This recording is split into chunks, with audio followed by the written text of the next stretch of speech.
हरे कृष्णा। चैत्र नवरात्रि की इस कथा श्रृंखला में आज हम पहुंच गए हैं 5वें दिन में। और चैत्र नवरात्रि के 5वें दिन देवी स्कंद माता की पूजा अर्चना की जाती है। देवी स्कंद माता सिंह की सवारी करती है और कमल आसन पर विराजमान रहती है। इसके साथ ही उनकी 4 भुजाएं हैं। और जैसा कि आप सब जानते हैं कि भगवान शिव और देवी पार्वती के सबसे बड़े पुत्र थे कार्तिकेय जी, और उनका एक नाम था स्कंद। तो आपको क्या लगता है, कहीं देवी स्कंद माता का संबंध कार्तिकेय से तो नहीं? चलिए आज के इस वीडियो में हम इसी रहस्य को उजागर करते हैं और सुनते हैं चैत्र नवरात्रि के उपलक्ष्य में नवरात्रि के 5वें दिन पर देवी स्कंद माता की एक पौराणिक कथा। एक समय की बात है, ब्रह्मांड में तारकासुर नामक राक्षस ने भयंकर तबाही मचाई हुई थी। उसे भगवान ब्रह्मा से एक अमोघ वरदान प्राप्त था कि उसका वध महादेव और उनकी पत्नी से उत्पन्न होने वाली संतान ही कर सकती है।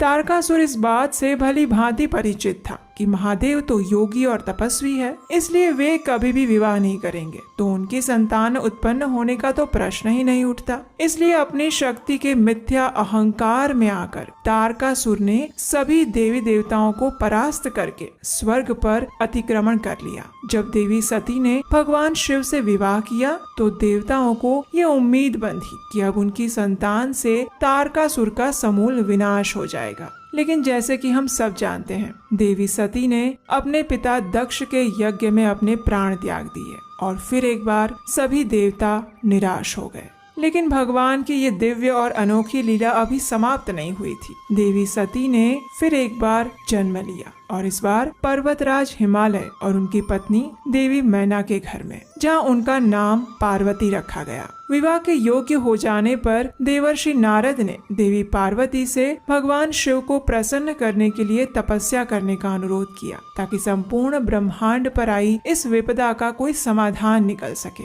लगभग 3000 वर्षों की दुष्कर तपस्या के पश्चात महादेव प्रसन्न हुए और उन्होंने देवी पार्वती का पाणी ग्रहण किया। अब जैसा विधि का विधान था, देवी पार्वती और महादेव ने एक शक्तिशाली बीज को उत्पन्न किया, जो आगे चलकर उनका पुत्र बनने वाला था। अब महादेव और देवी पार्वती का ये पुत्र साधारण कैसे हो सकता है? तो ये बीज इतना शक्तिशाली और तेजस्वी था कि इसे संरक्षित करने का कार्यभार स्वयं अग्निदेव को सौंपा गया। लेकिन अग्निदेव भी उस शक्तिशाली बीज के प्रचंड तेज से अप्रभावित नहीं रह पाए और उन्हें संभालने के प्रयास में वे निष्फल रहे। अंततः उन्होंने उस शक्तिशाली बीज को देवी गंगा को सौंप दिया। देवी गंगा ने उस बीज की देखभाल तो की, लेकिन देवी पार्वती ये अच्छे से जानती थी कि केवल वे ही इस बीज को संभाल पाएगी, क्योंकि उसका तेज संपूर्ण ब्रह्मांड को भस्म करने में सक्षम था। और तब देवी पार्वती ने जल का रूप धारण किया और उस बीज को संरक्षित किया और कुछ समय बाद कार्तिकेय का जन्म हुआ।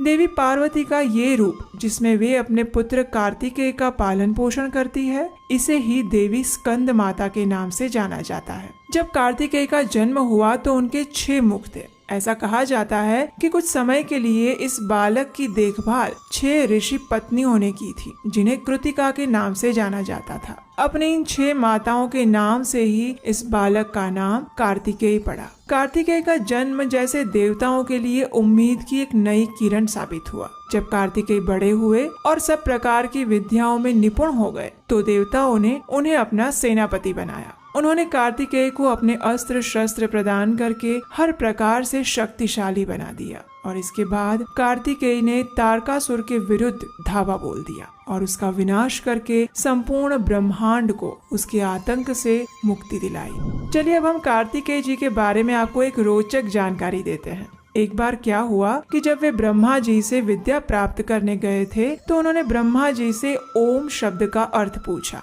तब ब्रह्मा जी ने 12,000 श्लोकों की सहायता से कार्तिकेय को ओम का अर्थ समझाया, लेकिन वे उनके उत्तर से इतने संतुष्ट नहीं हुए। उसके बाद कार्तिकेय ने अपने पिता भगवान शिव से ओम का अर्थ पूछा तो भगवान शिव ने 12 लाख श्लोकों की सहायता से अपने पुत्र को ओम का गहरा अर्थ समझाने का प्रयास किया। जब कार्तिकेय को ओम का अर्थ समझ में आ गया तो उसके बाद उन्होंने स्वयं अपनी ओम की व्याख्या की। और जानते हैं कितने श्लोकों में? तो कार्तिकेय ने ओम की इस व्याख्या 12 करोड़ श्लोकों में की थी। उनकी इस बुद्धिमत्ता और तेजस्विता के ऊपर प्रश्न उठाने का कोई प्रश्न ही नहीं उठता, क्योंकि वे स्वयं देवी पार्वती और भगवान शिव के पुत्र जो हैं। देवी स्कंद माता की 4 भुजाएं हैं, जिसमें से एक भुजा में वे कार्तिकेय को शिशु रूप में धारण करती हैं और 2 भुजाओं में वे कमल का पुष्प धारण करती हैं। उनका चौथा हाथ वर मुद्रा में है। उनका स्वरूप अत्यंत सौम्य और ममतामयी है।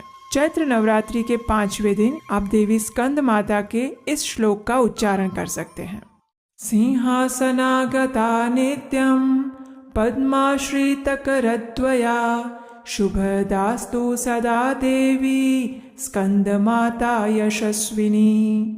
देवी स्कंद माता को पीला रंग विशेष रूप से प्रिय है, इसलिए इस दिन पीले अथवा सुनहरे रंग के वस्त्र धारण करने चाहिए। प्रातः काल में जल्दी उठकर स्नान इत्यादि से शुद्ध होकर गंगा जल से पूजा के स्थान को शुद्ध करना चाहिए। उसके पश्चात लकड़ी की चौकी पर पीला कपड़ा बिछाकर उस पर माता का विग्रह अथवा चित्र रख सकते हैं। विग्रह है तो उसे शुद्ध जल और पंचामृत से स्नान करवाना चाहिए। उसके पश्चात उन्हें पीले वस्त्र अर्पण करने चाहिए और पीले रंग के पुष्पों से उनका श्रृंगार करना चाहिए। भोग के लिए उन्हें पीले रंग के फल या फिर मिठाई अर्पित करनी चाहिए। माता को धनुष बाण अर्पण करना भी शुभ माना गया है। शायद आपको ये जानकर आश्चर्य होगा कि देवी स्कंद माता को समर्पित केवल 2 ही मंदिर हमारे भारत देश में है। एक है वाराणसी में और एक है विदिशा में।